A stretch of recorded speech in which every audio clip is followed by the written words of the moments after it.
Камчыбек Кыдыршаев, сизге бир суроо берейин дедим эле. Бул элде коомчулукта Райым Матраимов чыгып кетти. Эмнеге чыгып кетти? Бюджетке бир нерсе төлөдүбү? Кыргыз бюджетине кошумча коштубу? Же ушундай эле боло береби? Деген бир көйгөй жаралып атат да. Сиз эмне дейт элеңиз ушул боюнча? Саламатсыздарбы, урматтуу депутаттар, урматтуу Нурлан Тургунбекович, урматтуу Балбак Зарлыкович. Райым Матраимов боюнча туура Райым Матраимов 2 күн алдын үй камагына чыкты.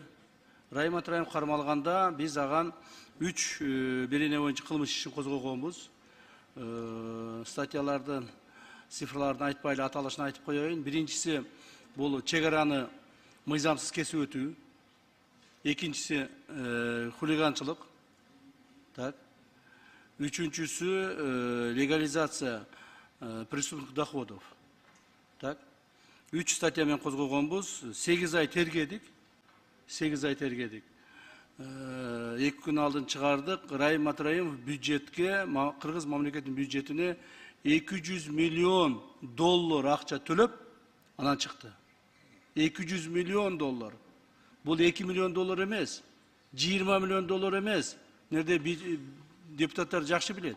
Бизнес кылган депутаттар. 200 миллион деген акча эмне деген акча экенин. Мына 200 миллион доллар акча төлөп чыкты. Бул сом менен алганда 17 миллиард сом. Бул акыркысында. Буга чейинкисинде почти 2,5 миллиард төлөгөн. Ошону менен 19,5 миллиард сом акчаны Райым Матраимов төлөдү. Так. Туура анын бардыгын эле наличный төлөгөн жок. Аны имущество менен төлөдү. Бирок биз ошол төлөгөн имуществолордун бардыгын экспертизадан өткүзүп, баалап, анан арзан баада кылып алдык да. Мисалы мен 2 мисалды айтып кетейин. Биринчи мисалы мына азыркы Чыңгыз Айтматов көчөсүндө бизнес центр бар, 14 этаждуу. Ошол 14 этаждуу бизнес центрин биз азыр күч структураларына чоң госпиталь кылып атабыз, ошону алдык да. Ал жерде оценкасы боюнча 53 миллион долларга оценка кылышты эле, биз 32 миллион долларга алдык. Оштуктар билет, Ош шаарында жанагы Ихлас деген компаниянын чоң борбору түзүлүп аткан, мына Козуев Алишер жакшы билсең керек, западныйдагычы, ошол жерде мунун көп ошолор менен кошо курган экен да, көп жерде ошол жерде эмелери бар экен.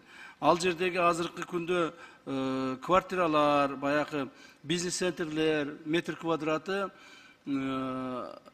1700-1500 доллардан сатылып атыптыр да. А биз аныкын 1200 доллардан баалап алдык.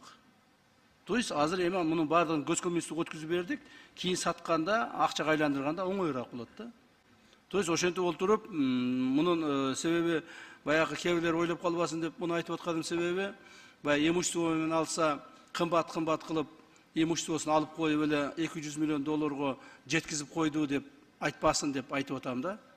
То есть бардыгын арзан мамлекетке ошо 200 миллион доллар түшө турган кылып туруп алдык. Азыр эми домашний эмеге жанагы үй камагына чыгардык. Буюрса, жакында сот болот. Сотто ошол биз койгон статьялардын санкциялары бар. Ошого жараша өзүнүн күнөөсүн тартат.